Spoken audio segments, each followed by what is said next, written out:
నమస్తే, welcome to our channel. నేను మీ సిరి. జగన్ మౌనం వెనుక అమిత్ షా ఉన్నారా అంటే, ఎందుకంటే రోడ్ షోలకు మాత్రమే పరిమితమైన జగన్ ఎక్కడ కూడా తను నోరు విప్పి ఒక మాట్లాడిన సందర్భం లేదు. జస్ట్ చేతులూపుతూ మాత్రం వెళ్ళిపోయిన సంఘటనలే మనం చూస్తున్నాం. సో దీని వెనుక అమిత్ షా ఉన్నారా? సో ఈ అంశాన్ని మనకి వివరించడానికి మనతో పాటు ఉన్నారు ప్రముఖ సీనియర్ జర్నలిస్ట్ జగదేవ్ గారు. నమస్కారం సార్. నమస్తే అండి. సార్, ఇప్పుడు చూస్తుంటే జగన్మోహన్ రెడ్డి గారు మౌనంగా రోడ్ షోలు మాత్రమే చేస్తున్నారు. ఎక్కడ కూడా నోరు విప్పి ఒక్క మాట కూడా ఇది మేము చేస్తామని కూడా తను మాట్లాడట్లేదు. జస్ట్ హ్యాండ్ మూమెంట్స్తోనే మాత్రమే అయిపోతుంది. ఎందుకు అలా ఉన్నారు? అసలు ఏంటి దీని వెనకాల ఏమైనా కథ ఉందంటారా? చాలా పెద్ద కథ ఉందని రకరకాలుగా వార్తలు వినిపిస్తున్నాయి. అయితే చాలామంది విశ్లేషకుల అభిప్రాయం, చాలామంది సగటు ఓటర్ అభిప్రాయం ఏంటంటే, ఆల్రెడీ ఆయన కొన్ని రకాల హడ్డిల్స్ ఫేస్ చేస్తున్నారు. ఫస్ట్ థింగ్ ఏంటంటే, ఈ 5 ఏళ్లలో బీజేపీ అండ ఉంది కాబట్టి ఆయన ఎవరు ఏం కదపలేకపోయారు. ఆయన ఏమనుకుంటే అది చేశారు, ఆయన ఏం చెప్తే అదే శాసనం అయిందని ఒక నానుడి, అది ఒక వార్త అయితే జనాల్లోకి వెళ్ళిపోయింది. సరే, ఇప్పుడు బస్సు యాత్ర ప్రారంభిస్తున్నారు. మళ్ళీ దాన్ని ఏదో ఏదో యాత్ర అన్నట్టు పేరు పెట్టారు. మేము సిద్ధం, ఓకే, సభలకు వెళ్తున్న దానిలో మధ్యలో బస్సు యాత్ర ఈ మధ్యన మళ్ళీ ప్రారంభించారు.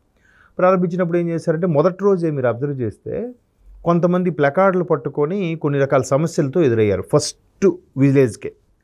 అది మనకి యూట్యూబ్లో కూడా చాలా వైరల్ అయింది. సో దానికి ఆయన ఫ్రంట్ సీట్లో కూర్చున్న వ్యక్తి కూడా కనీసం లేచి వచ్చే ప్రయత్నం చేయలేదు. డోర్ దగ్గరికైనా వచ్చే ప్రయత్నం, లోపల నుంచి వచ్చే వ్యక్తులు ఆపే ప్రయత్నం చేస్తున్నారు. బట్ చుట్టూ ఉండే బాడీ గార్డ్స్ ఎవరైతే ఉన్నారో వాళ్ళు ఆపే ప్రయత్నం చేశారు తప్ప లోపల ఉన్న నాయకులు కూడా ఎవరు ప్రతిఘటించలేదు, బయటికి దిగలేదు. సో మరి తర్వాత అది స్టార్టింగ్ ఎలా ఉంటుందంటే, మొదటి సెకండే కొంచెం ఇబ్బందిగా ఉన్నప్పుడు, అరే ఇదేంటిది స్టార్టింగ్ అపశకనంలా ఎదురైందని ఫీలింగ్తో కొన్నిసార్లు నెక్స్ట్ డేకి వాయిదా వేయడము, లేదా దాన్ని బ్రేక్ ఇచ్చి ఒక వారం రోజులు పోస్ట్పోన్ చేసి మళ్ళీ వెళ్ళడము గట్రా జరుగుతుంటుంది. అలా కాకుండా సరే మరి అలా ఫీల్ అయ్యారేమో తెలియదు, ఇంకా ఎక్కడ కూడా మాట్లాడలేదు. జనరల్గా మాట్లాడినా కూడా ఆయన జనరల్గా చూసి మాట్లాడతారని ఒక అపవాదు కూడా ఉంది ఆయన మీద. అవును సార్. సో పబ్లిక్ మీటింగ్స్కి ఎలా ఉంటుందంటే, నిజంగా చెప్పాలంటే ఆయన 2019 ఎలక్షన్స్ ముందు పబ్లిక్ మీటింగ్స్లో కూడా కొన్ని చూసి అనౌన్స్ చేసిన కొన్ని సందర్భాల్లో చూడకుండా మాట్లాడిన సందర్భాలు ఉన్నాయి. బట్ ఇక్కడ సీఎం అయిన తర్వాత కంప్లీట్గా ఆయన చూసే చదువుతున్నారనే అపవాదు ఎక్కువగా వినిపిస్తుంది ఆయన మీద. సో ఇప్పుడు పబ్లిక్ మీటింగ్స్కి ఎలా ఉంటుందంటే, ప్రతిదీ వాళ్ళు ఏవైనా క్వశ్చన్స్ వేయడము, హడ్డిల్స్ రావడము, అలా వచ్చినప్పుడు ఏం చేస్తుంటే వాళ్ళకి అక్కడికప్పుడు అక్కడికక్కడ స్పందించి మాట్లాడగలగాలి. ఇప్పుడు షర్మిలా గారు ఉన్నారు, ఆవిడ కాంగ్రెస్ తరఫున క్యాన్వాస్ చేస్తున్నప్పుడు ఆవిడ స్టార్టింగ్లో ఎక్కడైతే పిసిసి చీఫ్గా అయ్యారో, అయిన తర్వాత కొన్ని ఓపెన్గా సభలు పెట్టినప్పుడు డైరెక్ట్గా వైసీపీ నాయకులే కొంతమంది వైసీపీ కార్యకర్తలే ఆమెకు అడ్డుకోవడం జరిగింది. అడిగినప్పుడు ఆవిడ ఏం చేస్తే వెనక్కి వెళ్ళిపోలే, బాగున్నాయన వద్దు మైకులు ఆగేవద్దు, ఇవ్వండి నేను చెప్తానని చెప్పి కూడా ఆవిడ చెప్పారు. సో ఇక్కడ అలాగా చెప్పే పరిస్థితి లేదేమో అని నేను అనుకుంటున్నాను. అంటే ప్రజల్ని డైరెక్ట్గా ఎదుర్కొనే ధైర్యం లేదంటారా? అలా అనే చాలామంది విశ్లేషకులు. ఎందుకంటే ఇప్పుడు ఆయన ఎక్కడికైనా సభలు సమావేశాలకు వెళ్ళినా కూడా 5 కిలోమీటర్ల డిస్టెన్స్ కూడా హెలీప్యాడ్ వాడుతారని, లేదంటే ఆయన ఒకవేళ రోడ్డు మార్గంలో వెళ్తే ఆ మార్గం ఉండే పెద్ద చెట్లు కూడా కొట్టేస్తారని, దారి పొడవునా బారికేడ్లు పెట్టారు, అంటే రోడ్డు మీద సడన్గా ఎవరు వచ్చేయకుండా.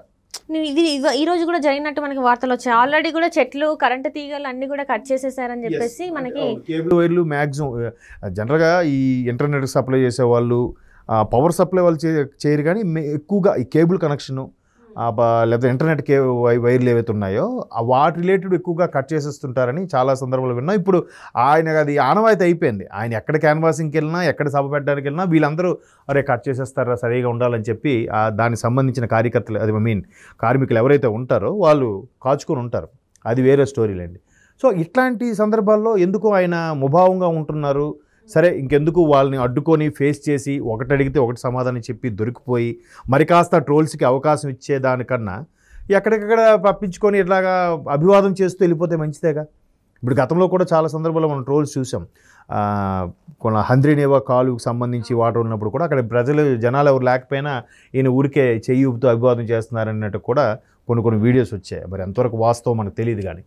సో అట్లాగా అడిగి ఇట్లా వాళ్ళు అడిగిన ప్రశ్న సరిగ్గా వాళ్ళకి అర్థమయ్యేలాగా, వాళ్ళని సమన్వయపరిచేలాగా సమాధానం చెప్పకుండా అట్లా వెళ్ళిపోవడమే మంచిది కదా. అది కాక ఇది ఎప్పటి నుంచి ఈ ప్రభావం మనకు కనిపిస్తుందంటే లాస్ట్ టైము చంద్రబాబు నాయుడు గారిని అలాగే పవన్ కళ్యాణ్ గారిని అమిత్ షా గారు కలిశారు ఒక్కరోజు గ్యాప్లో. ముందు చంద్రబాబు నాయుడు గారు వెళ్ళారు, ఇప్పుడు జనవరి ఎండింగ్లో అనుకుంటా. తర్వాత నెక్స్ట్ డే పవన్ కళ్యాణ్ గారు వెళ్ళారు, మొత్తం ఇద్దరు కలిసి అమిత్ షా గారితో మాట్లాడాలనుకున్నారు. అదే టైంలో జగన్మోహన్ రెడ్డి గారు మోడీ గారిని కలవడానికి వెళ్ళారు, పీఎం గారు. మోడీ గారిని కలిసి బయటకు వచ్చేస్తుంటే మరి ఏం జరిగిందో తెలియదు కానీ గంటన్నర అపాయింట్మెంట్ కాస్త 20 minutesలో క్లోజ్ చేసి బయటకు వచ్చేసారన్నట్టు కూడా వార్తలు వచ్చాయి. అండ్ మోర్ ఓవర్ అదే టైంలో పివి నరసింహారావు గారికి భారతరత్న అవార్డు ప్రకటించింది ప్రభుత్వం. సో దానికి సంబంధించిన కనీసం స్పందించారని జర్నలిస్ట్ సోదరులు అడిగినప్పుడు కూడా దాని గురించి కూడా ఆయన స్పందించకుండా మౌనంగా వెళ్ళిపోయారన్నారు. సో అప్పటి నుంచి కూడా ఒక రకమైన సిద్ధం సభల్లో మాట్లాడుతున్నారా తప్ప ఇట్లా బస్సు సంబంధించింది మాత్రం డైరెక్ట్గా పబ్లిక్తో ర్యాపో ఉండే సభల్లో మాత్రం మౌనంగానే ఉంటున్నారని విశ్లేషకుల అభిప్రాయం. నేను కూడా అది గమనిస్తున్నాను. ఎందుకంటే ఇప్పుడు సిద్ధం సభలు అనుకోండి, ఆల్మోస్ట్ ఆల్ స్టేజ్ ఎక్కడ ఉంటే ఒక 30 అడుగుల వరకు బారికేడ్లు పెట్టేసి ఉంటాయి. ఈ లాన్లో ఎవరు ఉండరు, ఓన్లీ జెడ్ కేటగిరీ సెక్యూరిటీ ఎవరైతే ఉంటారో వాళ్ళు ఉంటారు, పోలీసు యంత్రాంగం అది ఉంటుంది. సో దగ్గరికి వాళ్ళు వచ్చి ఇప్పుడు మన ఇక్కడ తెలంగాణ ముఖ్యమంత్రి గారు ఉన్నారు, ఎవరికి పథకాలు వస్తున్నాయా లేదా, ఒక అవ్వ ఒక చెల్లి ఒక అక్క ఏంటి మాట్లాడినా వాళ్ళకి మైక్ ఇచ్చి మాట్లాడుతున్నారు. వాళ్ళు అడిగిన ప్రశ్నలకు వీళ్ళు సమాధానం కూడా చెప్తున్నారు, ఇద్దరు యాంటీ ఆర్ పాజిటివ్. సో అంతా వాళ్ళకే పాజిటివ్గా అనిపించి వాళ్ళకే వై నాట్ 175 అనిపించేటప్పుడు ఇక్కడ కూడా ప్రజలకు ఇవ్వచ్చు కదా మైకు. ప్రజలతో మమేకమై వెళ్తే ఆ ర్యాప్ ఇంకా బాగుంటుంది కదా. ఎందుకో మరి అది ఎక్కడో మిస్ అవుతుంది. మరి అది అంటే దీని వెనకాల మా అమిత్ షా గారు ఏమన్నా గేమ్ ప్లే చేస్తున్నారంటారా? మరి అమిత్ షా గారు గేమ్ ప్లే చేయడం కాదు కానీ నేను అనుకోవడం బీజేపీ వాళ్ళు ఎక్కడికక్కడ కట్ చేసేసారేమో నేను అనుకుంటున్నాను. అంటే దీని ప్రకారం ఏంటంటే 6 IPSలు IASలు వీళ్ళందరూ అక్కడ ఢిల్లీలో వచ్చారు వెళ్ళారని చెప్పి ఓపెన్ సీక్రెట్ ఏంటంటే చంద్రబాబు నాయుడు గారు బీజేపీతో పొత్తు పెట్టుకోవడంలోనే బీజేపీ వాళ్ళు అంతా లాజికల్గా ఆలోచించి పెట్టుకున్నారు. ఎందుకంటే బీజేపీ ఉంది, జనసేన టీడీపీ పొత్తులోనే మ్యాక్సిమం వచ్చాయి. ఇంకొంతమంది మరీ కరడగట్టిన కార్యకర్తలు ఎలా మాట్లాడతారంటే చంద్రబాబు గారు అరెస్ట్ వెనుక బీజేపీ హస్తం ఉందనుకునే వాళ్ళు కూడా ఉన్నారు కదా, నమ్మారు కూడా. అంటే ఎందుకంటే బీజేపీ గడిచిన 5 ఏళ్ళలో రాష్ట్రానికి చేసింది ఏం లేదు, అలాగని జగన్మోహన్ రెడ్డి గారు చేసిన దానికి అక్కడ అడ్డుకట్ట వేయలేదు. కాబట్టి ఆ రకమైన ఒక ఫీలింగ్ క్రియేట్ అయింది బీజేపీ మీద. సో అలాంటప్పుడు బీజేపీకి ఫేవర్గా ఓట్లు వేయరు కాబట్టి బీజేపీతో కలవకుండా ఉంటేనే బెటర్ అని చంద్రబాబు నాయుడు గారు అనుకున్నారని, అందుకే ఆయన మళ్ళీ దారిలో తెచ్చుకోవడానికి ఒకమైన అరెస్ట్ నాటకం ఆడారని కొంతమంది విశ్లేషకుల అభిప్రాయం కదా. సో అలాంటప్పుడు బీజేపీ అరే ఇప్పుడు అనవసరంగా బ్యాడ్ అయిపోతున్నాం, ఇప్పటికే దక్షిణాది రాష్ట్రాల్లో మనం విస్తరించాలనుకుంటుంటే ఇట్లాంటి హడ్డిల్స్ వచ్చినప్పుడు ఇంకెలా ఉంటుంది, ఇంక విస్తరించాలనుకుంటే చాలా కష్టం అయిపోతుంది. కష్టం అవుతుంది కాబట్టి మళ్ళీ బీజేపీ మళ్ళీ విస్తరించాలంటే టీడీపీతో మళ్ళీ పొత్తు పెట్టుకుంటేనే మనకు బాగుంటుంది అనే ఉద్దేశంలో ఎప్పుడైతే పొత్తు పెట్టుకున్నారో, ఖచ్చితంగా పొత్తు పెట్టుకున్నారంటే అక్కడ ప్రతిపక్ష నేతనికి హ్యాండ్ ఇచ్చినట్టే కదా, దాని అర్థమే అది. ఇప్పుడు ఆల్రెడీ మీరున్నారు, మీరు నా ఫ్రెండ్, మీకు ఎనిమి అయితే ఆల్రెడీ నాకు ఎనిమి కదా, మీరు నాకు ఫ్రెండ్ కాబట్టి మీ ఫ్రెండ్కి ఫ్రెండ్, నా ఫ్రెండ్కి ఎనిమి, నాకు ఎనిమి కదా.